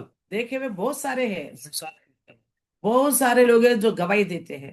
కానీ వ్యతిరేకులు కూడా ఉన్నారు. उनके खिलाफ के लोग भी हैं, వ్యతిరేకులు ఉన్నారు. उनके खिलाफ लोग, శాస్త్రులు, शास्त्री, సద్దుకయ్యులు, सद्दुकई, హేరోదీసులు, हेरोदिस, పరిసయ్యులు, परसई, యాజకులు, याजक, యాజకులు ఆయన్ని చూశారు. उन सब ने देखा उन्हें। రోమా యొక్క గవర్నమెంట్ యొక్క గవర్నర్ तो रोमी गवर्नमेंट का गवर्नर గవర్నర్ చూశాడు, गवर्नर ने देखा, వాళ్ళందరూ సాక్ష్యం ఇస్తున్నారు, सबने गवाही दिया, వాళ్ళందరూ సాక్ష్యం ఇస్తున్నారు. सबने गवाही दिया। ఆ సాక్ష్యం మనం విన్నాం. गवाही हमने सुना है। తోమా చూశాడండి. तोमा देखा है। తోమా ఏమన్నా తెలుసా? क्या बोला पता है? నా ప్రభువా అని ये పిలిచాడు. मेरे प्रभु करके बोला। తోమా ఏమని పిలిచాడు? तो मैंने क्या बोला? నా ప్రభువా. मेरे प्रभु, నా ప్రభు, मेरा प्रभु, ఆయన నా ప్రభు, वो मेरा प्रभु है, నా నా మీద యజమానుడు ఆయన, मेरे ऊपर का मालिक है वो, నా అధికారి ఆయన, मेरे ऊपर का अधिकारी నా है, అధికారి. मेरा अधिकारी है। మనం ఎవరు అండి? हम है कौन? కింద ఉన్నటువంటి సేవకులు, उनके नीचे रहने वाला सेवक है, బానిసలని, दास है, బానిసలని. दास। ఆయన చెప్పిన పని చేసేవాళ్ళం. उनकी कहने वाले काम करने वाले हैं हम। దానికి శ్రమ అయినా, బాధ అయినా, ఇరుకైనా, ఇబ్బంది అయినా, उसमें चाहे तकलीफ हो, संकट हो, बीमार हो, परेशानी क्यों ना हो, కానీ ఆయన నమ్ముకుంటే లాభమే కానీ నష్టం లేదండి. मगर उन पर भरोसा करने से फायदा ही फायदा होगा, मगर नुकसान नहीं होगा। చూడండి, देखो, ఆ ప్రేమికురాలు తన ప్రియుడు చనిపోయిన తర్వాత जब उस प्रेमी का, उसका प्रेम मर गया, गुजर गया, తన ఆ ప్రియుడు రాసినటువంటి ఆ ప్రేమ లేఖలన్నీ ఆమె ఆమె కట్టగట్టి ఒక గ్రంథంగా తయారు చేసి వాటిని ప్రింట్ చేసి అమ్మితే, ఓ యువతి యువకులు, ఓ పెళ్లి కాని వారు, పెళ్ళైన వాళ్ళు ఎంతగా చదువుకుని ఎంతగా ప్రభావితం అయ్యారంటే, जब जब उसने उस प्रिय का वो चिट्ठियों को एक ग्रंथस्थ करके बेचने लगा, तो वहां के सारे नौजवान, स्त्री, पुरुष सब ने खरीदा, तो इतना उनका नाम फैल गया और इतनी उनको आमदनी हुई, बहुत सारा धन संपत्ति उनको ఎంత मिल गया। డబ్బు సంపాదించిందంటే, उसे इतना पैसा कमाया है कि ఎంత ఆమె మరి ప్రజలలో ప్రచురిత అయిపోయిందంటే, इतना लोगों के बीच में उनका नाम फैल गया, ఎంతో ధనాన్ని ఆర్జించిందంట. तो बहुत धन कमाया उसके द्वारा। చూడండి ప్రియారా, देखिए प्रिय, ఈ యొక్క లేఖలో, ये चिट्ठी में ఈ గ్రంథము ये ग्रंथ ఎవరి చేతిలోకి వెళ్ళుద్దో, जिस किसी के हाथ में जाएगा, అందుకే इसलिए ప్రకటన గ్రంథం 1వ అధ్యాయం 3వ వచనంలో ఏమన్నాడంటే, प्रकाशित का 1:3 में क्या कहा? వీటిని, ఈ ప్రవచనాలని చదువువాడును, इस भविष्यवाणी को पढ़ने वाला, వినువాడును, सुनने वाला వీటిలో ఉండి గ్రహించువారును. और उसके मानने वाले भी। చదువుతున్న వాళ్ళు చదువుతారు, जिनको पढ़ना आता है वो पढ़ते हैं, చదువురాని వాళ్ళు వింటారు. जिनको पढ़ना नहीं आते वो ఏదైనా सुनते కై हैं। కొనాలి. कुछ भी हो, दोनों विषय में मानना तो जरूरी है। ఆయన మన హృదయంలో స్థిరంగా ఉండాలి. वो हमारे हृदय में स्थिर बन के रहना మన है, హృదయంలో స్థిరంగా ఉండాలి. हमारे हृदय में स्थिर से रहना है। ఎరగని వాళ్ళు, క్రీస్తుని ఎరగని వాళ్ళు, చూడని వాళ్ళు మన ద్వారా దేవుణ్ణి చూడాలి. जो मसीह को जिसने नहीं देखा, वो लोग हमारे द्वारा मसीह को देखना है। కాబట్టి మనం ఆయన ఆలయము, इसलिए कहते हैं हम उनका मंदिर है, ఆయన ఉంటాడు. उस मंदिर में वो रहता है, అంటే ఆయన అడ్రస్ यानी कि उसका पता మనమే, మన హృదయమే. हमारा हृदय, ఆయన అడ్రస్ మన హృదయం, మన ఆలయమే. उनकी पता हमारे हृदय, वही आलय मंदिर। కాబట్టి ఆయన పాడు చేయకూడదంట. इसलिए उसको नहीं बिगाड़ना चाहिए, ఆయన పాడు చేయకూడదు. उसे बिगाड़ना नहीं चाहिए, ఆత్మను పాడు చేయకూడదు. उस आत्मा को नहीं खराब करना ఈ है, లోక విషయాల ద్వారా ఆత్మను పాడు చేయకూడదు. इस संसार की बातों के द्वारा अपनी आत्मा को खराब नहीं करनी। చూడండి ప్రియారా, देखिए प्रियो, ఇక్కడ ఒకటి, దేవుడు కూర్చునే కుర్చీ ఎవరు? एक तो यहाँ पे देखेंगे परमेश्वर बैठने वाला वो कुर्सी कौन है, దేవుని టెలిఫోన్ నెంబర్ ఏంటి? परमेश्वर का टेलीफोन का नंबर क्या है, దేవుని లేఖ ఏంటి? परमेश्वर का चिट्ठी क्या है। నేను దేవుని లేఖ గురించి మీకు చెప్పాను. परमेश्वर की चिट्ठी के बारे में तो मैंने बताया, కానీ लेकिन దేవుడు కూర్చునే కుర్చీ గురించి కూడా మీకు చెప్పాను నేను. परमेश्वर के बैठने वाला कुर्सी को लेकर भी ఇంకా बताया, కొంచెం విపులంగా చెప్తాను. और कुछ खुलासा करूंगा। రండి, आइए, కీర్తనాకారుడు, भजन संगीता, కీర్తన రాసినటువంటి దావీదు మహారాజు जो भजन को लिखने वाला राजा दाऊद, 22వ అధ్యాయము, 22वें अध्याय, రండి, देखो కీర్తన 22 3వ వచనం చదువుదాం. भजन संगीता 22 का तीसरे वचन, 3వ వచనం, तीसरा वचन, నీవు ఇజ్రాయేలు చేయు స్తోత్రముల మీద ఆసీనుడై ఉన్నావు. परंतु तू जो इजराइल की स्तुति के सिंहासन पर विराजमान है। ఎక్కడ కూర్చుంటాడండి ఆయన? परमेश्वर कहाँ बैठता है? ఎక్కడ కూర్చుంటాడు? कहाँ बैठता है? మనం చేసే స్తుతుల మీద కూర్చుంటాడు. हम जो स्तुति करते हैं ना, उन स्तुतियों के ऊपर वो विराजमान దాని रहता అర్థం है। అది. इसका अर्थ यही है। ఏమంటాడు? क्या कहता है? నీవు ఇజ్రాయేలీయులు చేయు స్తోత్రముల మీద ఆసీనుడవై ఉన్నావు. तुम जो स्तुति करते हो, परमेश्वर को लेके बोलता है, तुम जो इजराइल तुम्हारे लिए स्तुति करते हैं ना, उन स्तुतियों के ऊपर तुम बैठे हो। కాబట్టి ఆయన యొక్క ఆసీనత అనేది, ఆ యొక్క సింహాసనం ఎక్కడుందండి? उनका बैठने का सिंहासन कहाँ है? ఈ దావీదు మహారాజు పాడుతున్నాడు, राजा दाऊद गा रहा है इस गाने। యెహోవాను గురించి గానం చేస్తున్నాడు. గానం చేస్తున్నాడు. परमेश्वर यहोवा के लिए गाना गाता है। ఎక్కడ ఆసీనుడై ఉంటాడో దావీదు మహారాజు చెప్తున్నాడు. राजा दाऊद बताता है वो कहाँ बैठा रहता దావీదు है। మహారాజుకు బాగా తెలుసు, राजा दाऊद अच्छी तरह जानता है, బాగా తెలుసు. अच्छी तरह जानता है। కాబట్టి ఆయన్ని పర్సనల్ గా ఎరిగిన వారు ఆయన్ని స్తుతిస్తారండి. जो परमेश्वर को अच्छी तरह जानते हैं ना पर्सनल तौर पर, वही लोग परमेश्वर की स्तुति విశ్వాసులు करते हैं। చెల్లించే స్తుతుల మీద ఆయన సింహాసనం వేసి కూర్చుంటాడండి. विश्वासी जो स्तुति करते हैं ना, उन स्तुतियों के ऊपर वो सिंहासन डाल के बैठते हैं। చాలా మంది बहुत सारे लोग ప్రార్థనకు అలవాటు పడి प्रार्थना का आदत हो गया, స్తుతులు మర్చిపోతున్నారు. स्तुति करना भूल जा रहे हैं। చాలా మంది ఏమంటారు సార్, बहुत सारे लोग क्या बोलते पता है, పాస్టర్లు వాళ్ళు ఏమని అడుగుతారు, पासवान लोग भी क्या बोलते हैं, నువ్వు ప్రార్థన చేసుకుంటున్నావా, आप ही क्या प्रार्थना कर रहे हो, అయ్యా నువ్వు ప్రార్థన भाई చేసుకుంటున్నావా तुम प्रार्थना करते हो, అంటారు. కానీ इतना तो पूछते నువ్వు हैं। దేవుడు స్తుతిస్తున్నావా क्या आप परमेश्वर का स्तुति करते हो, అడుగుతారా? ऐसा कोई पूछता है? అరుదు, ऐसा मुश्किल ही है। అరుదు. कई कई दिखते हैं ऐसा। ఏ పాస్టర్ అయినా, कोई भी पास्टर क्यों ఏ ना हो, విశ్వాస అయినా, कोई विश्वासी भी क्यों ఏమ్మా బాధ ఉందా మీకు, ना। अच्छा आपको कोई तकलीफ है, ఏదైనా సమస్యలు ఉన్నాయా, कोई समस्या है, ఇది అనారోగ్యాలు ఉన్నాయా, कोई बीमारी है మీరు क्या, ప్రార్థించుకుంటున్నారా क्या अच्छा प्रार्थना कर रहे हो आप, అంటారు. इतना ही बोलेंगे। కానీ స్తుతిస్తున్నారు అందరూ, का इस तरह नहीं बोलेगा कोई भी, क्या तुम परमेश्वर का अच्छी स्तुति करते हो, శుద్ధి చేస్తున్నారు అందరూ. आप अच्छे परमेश्वर का स्तुति करते हो क्या కాబట్టి ఇక్కడ करते हो। జరుగుతున్నటువంటి పొరపాటు ఏంటంటే यहाँ पे क्या भूल हो रहा है इसका मतलब, ప్రార్థనకు బాగా అలవాటు పడిపోయి స్తుతించడం तो మర్చిపోతున్నారు. प्रार्थना का ज्यादा आदत हो गया मगर स्तुति करना भूल जा रहे हैं। కానీ నేను ఒక విషయం చెప్తాను, लेकिन मैं एक बात ఈ बताऊंगा, స్తుతికి ప్రార్థనకి ఏంటి తేడా నేను చెప్తాను ఇప్పుడు. स्तुति और प्रार्थना का क्या अंतर है मैं बताऊंगा। ఇక్కడ మనం జాగ్రత్తగా గమనిస్తే क्या ध्यान से देखेगा तो ప్రార్థన ఏమో, మనం చేసే ప్రార్థన పరలోకానికి వెళ్ళి మళ్ళీ జవాబుగా తిరిగి వచ్చుద్ది. हम जो प्रार्थना करते हैं ना, वो स्वर्ग में जाकर एक उत्तर बनकर जवाब बनकर नीचे आ जाती है। కానీ స్తుతి लेकिन स्तुति స్తుతి అనేది स्तुति जो తిరిగి है, రాదు.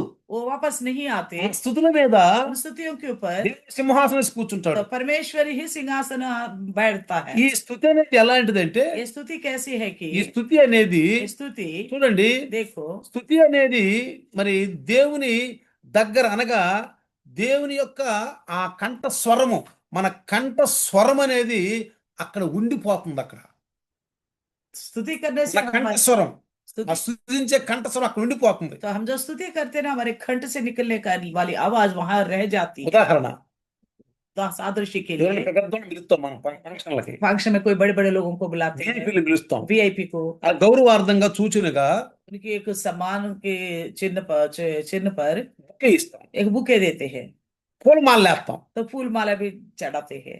ఎంతో ప్రీతికరంగా వాళ్ళని స్వీకరిస్తారు. बड़े प्यार से वो लोग स्वीकारते हैं, తమతో పాటు తీసుకుని వెళ్ళిపోతారు. वो अपने साथ लेके वो चले जाते हैं।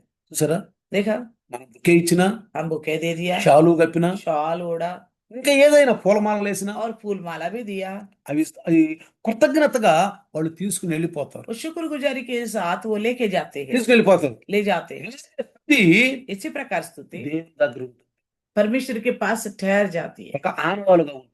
एक चिन्ह के तौर पर। ఆయన ఆ స్థుతి మీద ఆయనంట ఆసీనుడై కూర్చుంటాడంట. उन स्तुतियों के ऊपर परमेश्वर विराजमान होकर ठहरता है। ఇప్పుడు నువ్వు ప్రార్థన చేయి, अब तुम प्रार्थना करो, స్థుతులతో పాటు కలిపి ప్రార్థన చేయి. स्तुति के साथ मिलकर प्रार्थना करो। నువ్వు ప్రార్థిస్తూ స్థుతుల్ని విస్మరించొద్దు. तो प्रार्थना करने की चक्कर में स्तुति करना भूल मत ఈ जाओ। సంవత్సరం इस साल మనం కొంచెం ముందుకెళ్దాం, हम ఆత్మలో थोड़ा आत्मा में आगे बढ़ेंगे, కొంచెం ఆత్మలో మనం ముందుకెళ్దాం. आत्मा में आगे बढ़ेंगे, దేవుని దగ్గర నుంచి మనము మరి ఆ ప్రార్థనలకు జవాబులు పొందుకుందాం. तो परमेश्वर से उस प्रार्थना का जवाब मांगेंगे। ఇవ్వటానికి సిద్ధంగా ఉన్నాడు, वो देने के लिए तैयार है, ఇవ్వటానికి సిద్ధంగా देने ఉన్నాడు. के लिए तैयार है। ప్రార్థన ఎలా ఉంటుందంటే, प्रार्थना कैसी रहती है ప్రార్థన कि- ఎలా ఉంటుందంటే कैसी रहती है, మన అవసరాల గురించి మనం ప్రార్థిస్తూ ఉంటాం. केवल हम अपना जरूरतों को लेकर ही స్తుతి అంటే प्रार्थना దేవునికి వందనాలు చెల్లించటం, करते हैं। स्तुति यानी कि परमेश्वर को धन्यवाद कहना, ఆయన గొప్ప గొప్ప కార్యాలను వర్ణించటం, उनके बड़े बड़े कामों का वर्णन करना है, వర్ణించటం. वर्णन करना ప్రార్థన है। ఏమో అడగటం, प्रार्थना तो मांगना हुआ, నాకు ఇది కావాలయ్యా, मुझे फलाना चाहिए, నాకు ఇది కావాలయ్యా, मुझे वो నాకు चाहिए, ఇది తక్కువగా ఉంది, मुझे ये कमी है, నాకు అది తక్కువగా ఉంది. मेरे लिए फलाना कमी ఈ है। ప్రార్థన పరలోకానికి వెళ్ళి దేవుని సమూహానికి ఆ స్థుతుల మీద ఆసీనుడైనటువంటి ఆ దేవుని యొక్క సింహాసనాన్ని ఈ ప్రార్థన తాకుద్ది. तो उस स्तुतियों के ऊपर विराजमान जो परमेश्वर यानी कि उस सिंहासन को हमारी प्रार्थना छूती है जाकर। అందుకే దావీదు మహారాజు స్థుతిని గురించి ఎక్కువగా రాశాడు. इसलिए राजा दाऊद स्तुति के बारे में ज्यादा लिखा है। స్థుతి అనేది ఏంటి తెలుసా? स्तुति का मतलब क्या पता है? స్థుతి అనేది स्तुति यानी कि ఒక కృతజ్ఞత భావం. एक शुक्रगुजारी के भाव से, అంటే ఆయన చేసిన కార్యాలన్నీ వర్ణించే ఒక కృతజ్ఞత భావం. उनके जितने कार्य हुए हैं उन सभी कार्यों का वर्णन करने का एक शुक्रगुजारी का भाव से। ఎప్పుడైనా దేవుడు చేసిన కార్యాలను మనం స్తుతించుకుంటూ ఆయన గౌరవిస్తూ ఆయన కృతజ్ఞత స్తుతులు చెల్లిస్తూ ఉండాలి. हमेशा हम क्या करना चाहिए, परमेश्वर जो अद्भुत कार्य किए हैं उनका गौरव करते हुए हमेशा उनके शुक्रगुजारी के साथ स्तुति करनी चाहिए। చూడండి లోకాసు వార్త देखो लूका सुसमाचार 17వ అధ్యాయము 17 अध्याय 16వ వచనంలో 17 का 10 16 మంది में కుష్ఠరోగులు బాగుపడ్డారు 10 कोढ़ी चंगा हो गए थे, కదా, है ना, బాగుపడ్డారుగా. ठीक हो गए था ना। 10 మంది కుష్ఠరోగులు 10 कोढ़े యేసు ప్రభు దగ్గరికి వచ్చారు. यीशु मसीह के पास आए थे। సరే వాళ్ళని ఏమన్నాడు, उनसे क्या कहा, అయ్యా మా వీళ్ళేమన్నారు మమ్మల్ని స్వస్థపరుచాయి అని उन्होंने क्या అడిగారు. बोला, हमें चंगा कीजिए, స్వస్థపరుచాయి అన్నారు. चंगा మీరు करो। స్వస్థపడ మీరు వెళ్ళి మీ యాజకులకు మీ దేహాన్ని చూపించుకోండి అన్నాడు. तो यीशु ने कहा हाँ हाँ तुम जाओ याजकों को दिखाओ, बोला। ఎందుకని, क्यों? యాజకుల దగ్గరికి కుష్ఠరోగులు వెళ్తే రాళ్ళు పెట్టి కొడతారు. अगर याजक के पास कोढ़ी जाएगा तो पत्थर से मार डालेंगे। సమాజంలో కూడా వెళ్తే కొడతారు. समाज के बीच में से देखेगा तो समाज भी ఆ मारेगा। దినాల్లో కుష్ఠరోగాన్ని పెద్ద అంటురోగంగా భావించేవాళ్ళు. तो कोढ़ी को उन दिनों में बड़ा अछूत समझते थे, వాళ్ళని తీసుకెళ్లి ఒక గుహలో పెట్టేవాళ్ళు. उन्हें ले जाकर गुफाओं में रखते थे। వాళ్ళ యొక్క బంధువులు ఆ ఆహారం తీసుకెళ్లి దూరంగా పెట్టి వచ్చేవాడు. उनके रिश्तेदार भोजन वस्तु लेके जाकर दूर में ही छोड़ देते थे, వాళ్ళని సమాజంలో తిరగనిచ్చేవాడు उनको కాదు. समाज में घूमने फिरने नहीं देते అయితే थे। ఈ కుష్ఠరోగులు तो ये कोढ़ी जन యేసు ప్రభు దగ్గరికి వచ్చారు. यीशु के पास आया। అయ్యో యేసు ప్రభు కుష్ఠరోగులు బాగు చేస్తున్నాడు. यीशु मसीह कोढ़ी को भी चंगा कर रहे हैं। కుష్ఠరోగులు తన దగ్గర తీసుకుంటున్నాడు. यीशु मसीह कोढ़ी को अपना चंगा अपना सम्मुख में लेता है। ఆయన ప్రేమిస్తున్నాడంట. वो प्रेम करता है, ఆయన ప్రేమ కలిగి దేవుడు అంట. वो प्रेमी परमेश्वर है। వచ్చారండి, वो आगे అడిగారు, मांगा, అయ్యా మమ్మల్ని శుద్ధులు చేయాలి, हमें शुद्ध करो। పొండి వెళ్ళి యాజకులు చూపించుకోండి. तो यीशु ने कहा जाओ और अपने आप को याजकों को दिखाओ। పొండి యాజకులు చూపించుకోండి. दिखाओ, వెళ్ళారు. गए, వెళితే जाते जाते शुद्ध, జాతే వాడు స్వస్థపడిపోయాడు. चलते चलते नहीं, వెళ్తానే जाते जाते ही वो शुद्ध हो गए, వెళ్తానే స్వస్థులైపోయాడు. जाते जाते ही वो शुद्ध हो गए। అయితే तो फिर వెంటనే ఒక వ్యక్తి చూసుకున్నాడు. एक ने देखा, చూసుకుని వెంటనే తిరిగి వచ్చాడు. ऊंची आवाज से परमेश्वर की बढ़ाई, తిరిగి वो వచ్చాడు. लौट कर आया। వస్తుని స్తుతించాడు దేవుడు. आते आते ही ऊंची आवाज से परमेश्वर की बढ़ाई की, स्तुति की, స్తుతిస్తున్నాడు, स्तुति करते हुए लौटा ప్రశంసిస్తున్నాడు, ప్రశంసిస్తున్నాడు, और प्रशंसा कर रहा था, గొప్పగా పొగుడుతున్నాడు. बड़ा सम्मान परमेश्वर की कर रहा था। ఒక్కడే अकेला 10 మందిలో 10 में, 9 మంది రాలా, बाकी 9 जने नहीं आए हैं, ఒక్కడే వచ్చాడు. एक अकेला ఒక్కడే వచ్చాడు. अकेला आ गया, కృతజ్ఞతగా शुक्रगुजारी के रूप में। మన మన ప్రార్థనలో మన స్తుతుల్లో కృతజ్ఞత ఉండాలండి. हमारी प्रार्थना में हमारे स्तुति में शुक्रगुजारी होनी चाहिए। ఆయన పనిచేసే దేవుడు అండి, वो काम करने वाला परमेश्वर है, పని చేస్తాడండి. वो करता है जरूर। అందుకేసే అన్నాడు, इसलिए यीशु ने నా कहा తండ్రి ముందుకి పని చేస్తూ ఉన్నాడు, ఇప్పుడు కూడా పని చేస్తూ ఉన్నాడు అన్నాడు. मेरा पिता पहले भी काम कर रहा था, अभी भी काम कर रहा है। పగలు ఉన్నంత కాలం నేను ఆయన పని చేయాలి. जब तक दिन होगा तब तक मुझे उनका काम करना చీకటి है। దినాలు రాబోతున్నాయి, अंधेरे का दिन आने वाला है, అంధకార దినాలు రాబోతున్నాయి. अंधकार का दिन అప్పుడు आने ఎవరు वाला, పని చేయరు. तब कोई काम नहीं करेगा। అంధకార దినాలు ఏంటి తెలుసా? अंधकार का दिन का मतलब पता है, 7 శ్రమ. 7000 वर्ष की तकलीफ, 7 साल की तकलीफ। మొదటి శతాబ్దంలో पहली शताब्दी में యేసు ప్రభులు వారు అంటాడు, यीशु मसीह कहता నా है తండ్రి పని చేస్తూ ఉన్నాడు, ఇప్పుడు मेरा पिता काम कर रहे हैं अभी, నేను కూడా పని చేయాలి. मुझे भी काम करना है। ఇదిగో పగలున్నంత కాలం जब तक दिन నా होगा తండ్రి పనులు నేను చేయాలి. मुझे अपने पिता का काम करना ఇదిగో पड़ेगा। అంధకారం అనే చీకటి దినం రాబోతుంది, अंधेरे का वो दिन आने वाला है, చీకటి గడియలు రాబోతున్నాయి. अंधेरे का समय आने అప్పుడు वाला ఎవరు है, పని చేయరు. तब कोई काम नहीं करेगा। ఏంటి ఇది పని చేసే కాలం, इसका मतलब ये अब काम करने का समय ప్రభు है, కార్యాలు చేసే కాలం. प्रभु कार्य करने का समय है। నెమ్మదిగా ఉండకూడదు, अभी चुप्पी साधे नहीं रहना నెమ్మదిగా चाहिए, ఉండకూడదు. चुपचाप नहीं रहना चाहिए। చూడండి, देखो ఆ అంధకారం అనే సమయం ఎప్పుడవుతుందో తెలుసా? वो अंधेरे का समय कब आने वाला पता है? 7 శ్రమలు. 7 वर्ष की तकलीफ, 7 శ్రమల్లో 7 वर्ष की तकलीफ में పరిశుద్ధులు ఉండరండి. पवित्र लोग नहीं रहेंगे। 7 శ్రమలో పరిశుద్ధులు ఉండరు. 7 वर्ष की तकलीफ में पवित्र लोग नहीं रहेंगे। ఎవరుంటారండి? कौन रहेगा? నామకార్థ క్రైస్తవులు, नामधारी मसीह लोग, అల్ప విశ్వాసులు, अल्पविश्वासी, అవిశ్వాసులు, अविश्वासी, అన్ని జనులు ఉంటారు. अन्य जाति रहेंगे। పరిశుద్ధులు ఉండరండి. पवित्र लोग नहीं रहेंगे, పరిశుద్ధాత్ముడు ఉండడు. पवित्र आत्मा भी नहीं रहेगा। పరిశుద్ధాత్ముడు पवित्र आत्मा ఆ పరిశుద్ధుల్ని యేసు ప్రభు ఆగమనములో ఆయన మేఘాల మీద వచ్చినప్పుడు తీసుకెళ్ళి ఆయనకి అప్పచెప్తాడు. तो जब यीशु मसीह बादलों में आएगा, पवित्र आत्मा परमेश्वर अपने लोगों को उठा के ले जाएगा, उनके हाथ में सौंप देगा, వాళ్ళు చూపిస్తాడు తీసుకెళ్ళి, उन्हें ఆయన मिलाएगा, చూపిస్తాడు, ఇదిగో నీ బిడ్డలు అయ్యాని. ले जाकर दिखाएगा, वो सौंपेगा, देख तेरे संतान। ఇక భూమి మీద ఎవరు ఉండారండి? और पृथ्वी पे कौन रह गया? ఎవరుండారు? कौन है? పరిశుద్ధాత్ముడు లేడు, पवित्र आत्मा नहीं है, కానీ సాతానుడు. लेकिन शैतान। సంఘం ఎత్తబడుతూ ఉంటది, సైతానుడు దిగుతా ఉంటాడు. कलिशा ऊपर उठा लिया जाता है, शैतान नीचे धकेल दिया जाता है। జాగ్రత్తగానండి. इसलिए ध्यान से सुनो। ప్రకటన గ్రంథం 12వ అధ్యాయంలో प्रकाशित के 12 अध्याय में है, సంఘం ఎత్తబడతా ఉంటది. कलीसिया ऐसा ऊपर को उठा लिया जाता है। వెంటనే మనం ఆ పరిశుద్ధాత్ముడు ఆ సంఘాన్ని తీసుకెళ్తా ఉంటాడు, సైతాను కిందకి దిగుతాడు అన్నమాట. तो पवित्र आत्मा परमेश्वर कलीसिया को ऊपर ले जाता रहता है और शैतान नीचे उतरता रहता है। అందుకే సముద్రమా భూమి నీకు శ్రమ అన్నాడు. इसलिए कहा, हाय तुम पर समुद्र और भूमि धरती पर, నీకు శ్రమ. आपको हाय। సాతానుడు ఎవరి మీద దిగుతున్నాడని. शैतान किससे पार डालो करके उतर रहा అది है। అంధకార సమయం. वो अंधकार का समय है। యేసయ్య స్వయంగా చెప్పాడు, यीशु मसीह ने स्वयं कहा था, పగలనంతకాలం నా తండ్రి పనులు చేయాలి నేను. जब तक दिन रहेगा मुझे अपने पिता का काम करना है। అంధకారం చీకటి పని దిగి వస్తుంది, तो अंधेरे का समय नजदीक आ रहा है, ఎవరు పని చేయరు. कोई काम नहीं करेगा తయారు उसमें। చేస్తారండి. कहाँ करेंगे? ఒక్క తేలు కుడితేనంట एक बिच्छू काटने से 5 నెలలు నొప్పి అంట. 5 महीने दर्द होगा। ఒక్క తేలు కుడితే एक तेल यानी कि बिच्छू काटने से 5 మణుగులు అంట ఎళ్ళ మీద పడతాయి అంట. तो 5 मन के ओले गिरेंगे। ఈ బిల్డింగ్లు ఉంటాయండి, क्या ये बिल्डिंग बर्दाश्त कर पाएगा? रहेगा? ఈ బిల్డింగ్లు ఉంటాయా? रहेंगे ये बिल्डिंग? చలికి తట్టుకోలేము. न ठंड को बर्दाश्त कर पाते हम, నీళ్లు ఉండవు, पानी रहे नहीं रहता, మంచి నీళ్ళు ఉండవు. पानी पीने का पानी नहीं ఇంకొక విషయం తెలుసా, होता। एक और बात पता है, వాతావరణం తన ఇష్టం వచ్చినట్టుగా విజృంభిస్తుందండి. तो मौसम अपनी इच्छा के अनुसार मोड़ मोड़ लेता है। ఇలా ఉందనుకోండి, ऐसा है, ఇక్కడేమో చలి ఉంటది, यहाँ ठंड होगा, ఇక్కడేమో గరిమే ఉంటుంది. यहाँ पे गर्म होगा। ఈ చలిలో నుంచి ఈ ఈ గరమలోకి వచ్చినప్పుడు ये ठंड से गर्मी में आ जाता है, శరీరం తట్టుకోలేక शरीर बर्दाश्त అటు नहीं कर చలి पाता। ఇటు ఎండ उधर ठंड इधर गर्मी తట్టుకోలేక बर्दाश्त नहीं कर బాడీలో पाता, కూడా మార్పులు వచ్చేస్తాయి. तो बॉडी में भी बदलावट आता है। అప్పుడంట ఎట్టుంటారంట, పీనుగుల్లాగా, అంటే దాన్ని ఏమంటారు, పాండు రోగం.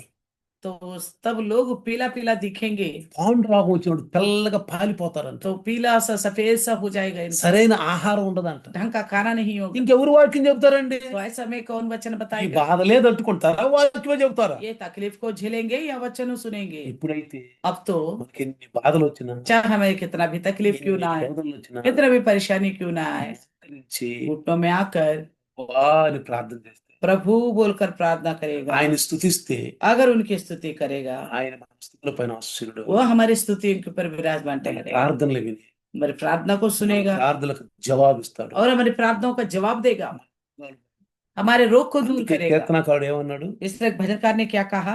3వ కీర్తన 103 भजन संहिता में 3వ వచనంలో ఏమన్నాడు? 3रा वचन में क्या कहता है? ఒకసారి क्या कहता है? ఆయన वही तेरे सब अधर्मों को क्षमा करता है और तेरे सब रोगों को चंगा करता है। देखा? 103 3వ వచనం కనుక చదివితే, 103 का 30 ఆయన నీ దోషములను క్షమించువాడును, నీ సంకటములను కుదుర్చువాడు.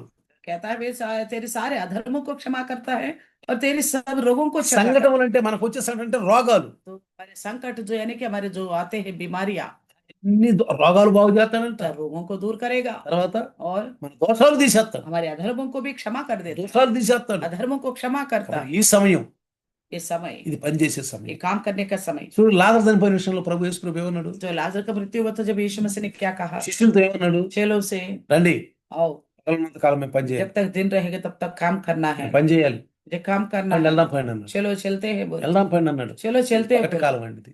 इसी प्रकार ये दिन का समय, ఇది పగటి కాలం. ये दिन का ఈ समय, పగటి కాలంలో इस दिन का समय में ప్రభువుని సేవిద్దాం, हम प्रभु की उपासना करेंगे, ఎదుగుదాం.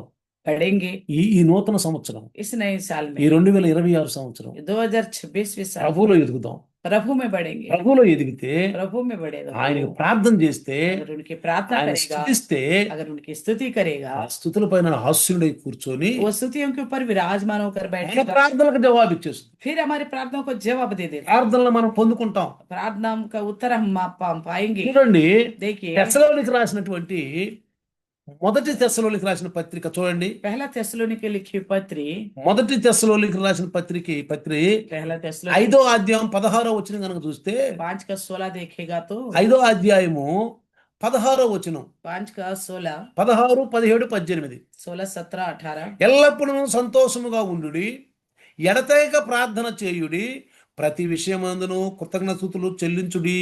కృతజ్ఞతాస్తుతులు చూడండి, స్తుతులు ఎట్లా ఉంటాయట? కృతజ్ఞతతో కూడుకొనిగా ఉంటాయి. तो सदा आनंदित रहो, निरंतर प्रार्थना में लगे रहो, हर बात में धन्यवाद करो। ఆ, స్తుతించేటప్పుడు ఆయన ఏం చెప్తాం, మనం ఆయన చేసిన మేళ్ళన్నీ చెప్పుకుంటూ స్తుతిస్తూ ఉంటాం. स्तुति का मतलब जब हम उनके सम्मुख बैठते तो उन्होंने जितना अद्भुत कार्य हमारी जिंदगी में किया था सारे बातों का वर्णन ఆయన ఆయన करते जाएंगे। సంతోషిస్తూ ఉంటాడు. फिर परमेश्वर प्रसन्न होता చూడండి, जाएगा। నేను చేసిన కార్యాలన్నీ తలపోసుకుంటూ देख मेरी कहना करने वाला हर एक काम को తలపోసుకుంటూ स्मरण करते हुए నా బిడ్డలు చూడండి मेरे लोग देखो నన్ను ఎంతగా పొగుడుతున్నారు. मुझे స్తుతి कितना అంటే పొగటం అండి. स्तुति यानी कि उनका सम्मान करना, ప్రార్థన అంటే అడగటం. प्रार्थना यानी कि उनसे मांगना। మీకు అర్థమవుతుందా? समझ में आ रहा है? స్తుతి అంటే स्तुति यानी ఆయన कि చేసిన కార్యాలని తలంచుకుంటూ స్తుతించుటూ పొగడతాం. तो उनकी किए गए कार्यों को स्मरण करते हुए धन्यवाद के साथ उनकी बढ़ाई करनी, వందనాలు చెల్లించటం. उनको धन्यवाद कहना है। ప్రార్థన ఏంటి? प्रार्थना क्या है? అడగటం. मांगना। అని తప్పిస్తాడు. मांगने से కానీ तब देगा, ముందు స్తుతించాలి. लेकिन पहले स्तुति करना है। స్తుతించాలి. स्तुति ఆ करना కృతజ్ఞతలో స్తుతులతో కలిసి ఉంటే तो शुक्रगुजारी के साथ स्तुति मिला होगा, ఆయన సంతోషపడి वो प्रसन्न होगा। మనం ప్రార్థన చేసినప్పుడు जब हम प्रार्थना करेंगे మనల్ని మార్చేస్తాడండి. तो हम మన స్థితి మారుతాడండి. हमारे स्थिति को बदल देता है, మన స్థితులను మార్చేస్తాడు. हमारे सारा स्थिति गति को बदल देगा। ఎంత మంచి దేవుడు మనకు దొరికాడు. कितना अद्भुत परमेश्वर हमें मिल गया है, ఎంత మంచి దేవుడు అండి. कितना ఇలాగూ చేయుట యేసు క్రీస్తునందు మీ విషయంలో దేవుని చిత్తము. प्रकार करना प्रभु यीशु मसीह में परमेश्वर का इच्छा है। చూసారా? देखा, ఆయన అది దేవుని చిత్తం అంట. ये परमेश्वर की इच्छा है। కాబట్టి ఈ సంవత్సరం इसलिए इस साल స్తుతించే వారిగా ఉన్నాం. हम परमेश्वर की स्तुति करने वाले बनेंगे, కృతజ్ఞతలు చెల్లించే వారిగా ఉన్నాం. शुक्रगुजारी करने वाले बनेंगे, ప్రార్థన చేసే వారిగా ఉన్నాం. प्रार्थना करने वाले बनेंगे। 66 పుస్తకాలు ఆయన లేఖలు, 66 किताब उनकी चिट्ठी, ఆయన లేఖలు, उनकी चिट्ठी जो ఆయన है, ప్రియ సంఘము, ఆయన వధువు కొరకు రాయించిన లేఖలు ఇవి. प्रिय कलिशा जो वधु कलिशा है, दुल्हन की कलिशा, उसके लिए लिखाया गया है।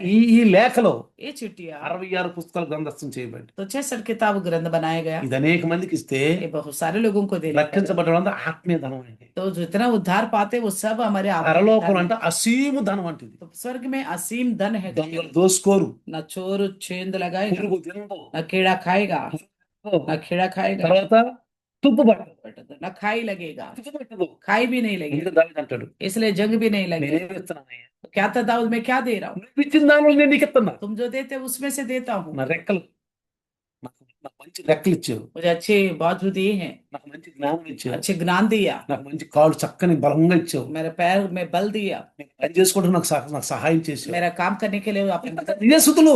यही प्रकार నువ్వు स्तुति పైకి करना। మీద పోతున్నా, चाहे बाइक में जा నువ్వు रहे, బండిలో వెళ్తున్నా, गाड़ी में जा रहे, మెట్రోలో వెళ్తున్నా, मेट्रो में भी जा रहे నువ్వు हो, పని आप చేసుకుంటున్నా, काम कर रहे हो నువ్వు तो కూర్చున్నా, अब बैठ भी गया हो, ఈ స్థుతులు ఆగవు.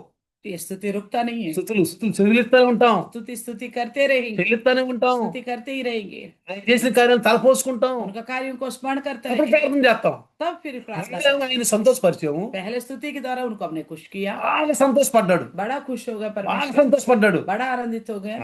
తర్వాత అడిగితే उसके बाद मांगेगा तो కాదన్నాడు. मना नहीं పిల్లలు करेगा। కూడా చూడండి, बच्चों को भी देखो, డాడీ దగ్గరికి వచ్చి पिताजी के पास आते ముందు हैं డాడీని బాగా పొగుడుతారు. तो पिताजी के पास आके पिताजी का खूब अच्छी बड़ाई करने लगेंगे। ఎప్పుడైతే పితాజీ అబ్బో మొత్తానికి ఏదో వచ్చేదో అనుకుంటాడు, तब पिताजी सोचते हैं हाँ कुछ मांगने के चक्कर में आ गए तुम, అడిగితే अगर मांगने पर సంతోషపడి खुश होगा ఇచ్చేస్తాడు. दे देता है। కేసయ్య అన్నాడు, इसलिए यीशु ने మీ कहा పిల్లలకు మంచి మంచి ఈవులు ఇస్తారు, तुम अपने बच्चों को अच्छी మీ अच्छी वस्तुएं పిల్లలకు देते हो, మంచి మంచి ఈవులు ఇస్తారు. तुम अपने बच्चों को अच्छी अच्छी वस्तुएं देते हो, నేను పరిశుద్ధుడిని, मैं तो पवित्र हूँ, అడిగితే నీకు ఇస్తాను. मैं उससे मांगोगी तो मैं क्यों కానీ नहीं दूंगा। మన క్రైస్తవులకు అడగటం తెలియాలి. लेकिन हमारे ईसाइयों को मांगना सीखना होगा, అంటే ముందు స్థుతి यानी कि मांगने के पहले स्तुति करो, కృతజ్ఞతతో కలిపి शुक्रगुजारी के साथ సంతోషిస్తాడు. परमेश्वर प्रसन्न होगा। అడిగితే अगर मांगेगा ఇస్తాడు. तो देगा। ఈ సంవత్సరం इस साल సంఘము कलिसिया విశ్వాసంతో ఉజ్జీవింపబడాలి, विश्वासियों के साथ उज्जीव में आगे बढ़े, ఉద్యోగంలో రావాలి, उज्जीव में आगे बढ़े। మనం ఉజ్జీవించబడాలి. हम भी సంఘం అంటే మనమేనండి. कलिसिया का मतलब हम ही है, మనం ఉజ్జీవించబడ్డాం అనుకోండి, हम उज्जीव में आगे बढ़ेंगे, ఈ उन्नति में। ఉజ్జీవాన్ని చూసి అనేక మంది ఆకర్షించబడతారండి. इस उन्नति को देखकर बहुत सारे लोग చూడండి, आकर्षित हो जाएंगे। పెంతెకొస్తు దినం రోజు देखिए पेंतुकोस्त के పరిశుద్ధాత్మ వాళ్ళ మీదకి వచ్చినప్పుడు पवित्र आत्मा प्रभु इनके ऊपर उतरा, 120 మంది 120 దేవుని స్తుతిస్తున్నప్పుడు परमेश्वर की जब स्तुति कर रहे थे, కింద నలుగురు ఆకర్షించబడలా, नीचे के सभी लोग आकर्षित हो गए थे ना। అందరు రాళ్ళ పైకి, क्या सबके सब ऊपर नहीं आए थे, అందరు రాళ్ళ పైకి आ गए थे ना। వాళ్ళు వచ్చి वो आकर ఎంతమంది తీసుకున్నారు బాప్తిసం? कितने लोग बपतिस्मा लिए थे? 3,000 మంది బాప్తిసం తీసుకున్నారు. 3000 लोग बपतिस्मा लिए थे। ఎందుకని इसलिए మనం దేవుని సన్నిధిలో ఉజ్జీవింపబడాలి. परमेश्वर का सम्मुख में बड़ी उन्नति చుట్టూరు ఉన్న వాళ్ళు ఆకర్షించబడతారు. हमारे चारों ओर लोग आकर्षित हो దేవుని जाएंगे, యొక్క సంఘంలో प्रभु के कलश में आएंगे। దేవుని యొక్క కోరిక, परमेश्वर की इच्छा నా స్థలం ఇంకా నిండి ఖాళీ ఉంది. मेरा जगह और भी खाली है, నిండాలి. इसे भरना होगा, నిండాలి. ये भरे, మీరు పోయి తీసుకురండి. आप जाके लेके आइए, తీసుకురండి. ले आओ, ఈ లేఖలు అందించండి. ये चिट्ठी पहुंचे सबके ఈ पास, లేఖలు అందించండి. इस चिट्ठी को దేవుడు पहुंचाओ। ప్రేమపూర్వకం రాసిన ప్రేమ లేఖలు, ఆత్మీయ ప్రేమ లేఖలు. परमेश्वर ने बड़े प्यार से लिखा आत्मिक प्रेम తన चिट्ठी, సంఘ వధువు కొరకు రాసినవి. कलिशा की दुल्हन के लिए लिखा తన है, సంఘ వధువు కొరకు రాసినవి. दुल्हन के कलिशा के लिए लिखा है, గ్రంథం చేయబడినవి. तो ग्रंथ बना दिया అదే गया, పరిశుద్ధ బైబుల్. यही पवित्र ఈ बाइबल। బైబుల్ ఒక ఆధ్యాత్మిక ప్రేమ లేఖ లాంటిది. तो बाइबल आत्मिक प्यार की चिट्ठी है। రండి చిన్న ప్రార్థన చేద్దాం. आइए प्रार्थना करें। చిన్న ప్రార్థన. వందనాలు ప్రభు, धन्यवाद प्रभु जी, స్తోత్రాలు నాయన. स्तुति हो ఈ రాత్రి इस रात को, అయ్యా నీ బిడ్డ లైవ్ లో వచ్చున్నారు. आपके बच्चे लाइव में आ चुके हैं। దేవుని యొక్క చిరునామా परमेश्वर की पता ఎక్కడుంది? कहाँ है, ఎక్కడుంది? कहाँ है? అదిగో మేమే నాయన.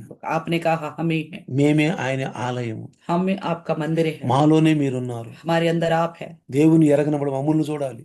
जो परमेश्वर को जानते नहीं वो యేసయ్య हमें మీరు देखना నన్ను है। చూస్తే దేవుని చూసినట్లు, यीशु आपने कहा था जैसा मुझे देखा तो నన్ను मानो చూస్తే पिता को देख, తండ్రిని చూసినట్లు. मुझे देखा तो मानो पिता को देख लिया ఆ बोला తండ్రిని था। మాకు యేసయ్య పరిచయం చేశాడు. तो उस पिता को यीशु मसीह आपने मिलाया, మాకు పరిచయం చేసి వెళ్ళాడు. हमसे मिला के गया, మేము తెలుసుకున్నాం. हम जान ఎట్లా लिया, దావీదు మహారాజు తెలుసుకున్నాం. जैसा राज दाऊद ने जान लिया, దావీదు మహారాజు చేసుకున్నాం. जैसा राउद మా హృదయంలో సింహాసనం వేసి కూర్చున్న దేవుడు. हमारे हृदय में सिंहासन होकर बैठा ఈ రోజు परमेश्वर అట్లాంటి మాటలు आज के दिन बहुत किया है బిడ్డల్లో आपने। 100% सबके अंदर 100 गुना फलवंतों ప్రతి निकले, ఒక్కరు నాయన हर एक ఈ जने మాటలు గ్రహించి इन बातों को समझे, స్తుతిస్తూ स्तुति करे, కృతజ్ఞతలు చెల్లిస్తూ शुक्रगुजारी करे, ప్రార్థిస్తూ प्रार्थना करे। దేవుని నుంచి మేలు పొందుకునే వాళ్ళు ఉంటే अगर आपसे भलाई पाने वाला रहेगा तो ఆయన కృతజ్ఞతగా ఉండి शुक्रगुजारी बन के ఆయన रहे, పని చేస్తూ ఉంటే उनके काम करते रहेंगे ఇది तो పని చేసే సమయం, ये काम करने का समय, ఇది పగటి సమయం, ये दिन का समय, రాత్రి సమయం రాబోతుంది. रात का समय आने वाला है, ఏడేడు శ్రమలు రాబోతున్నాయి. 7 वर्ष के तकलीफ आने ఎవరు वाला పని है, చేయలేరు. तब कोई काम नहीं कर ఎందుకంటే सकता, బాధలే బాధలు, क्योंकि तकलीफ ही బాధలే तकलीफ, బాధలు, तकलीफ ही तकलीफ, బాధలే బాధలు. तकलीफ ही का तकलीफ లేకపోతే है। పరలోకంలో దుష్టులు నాయన ఇచ్చేది దినం.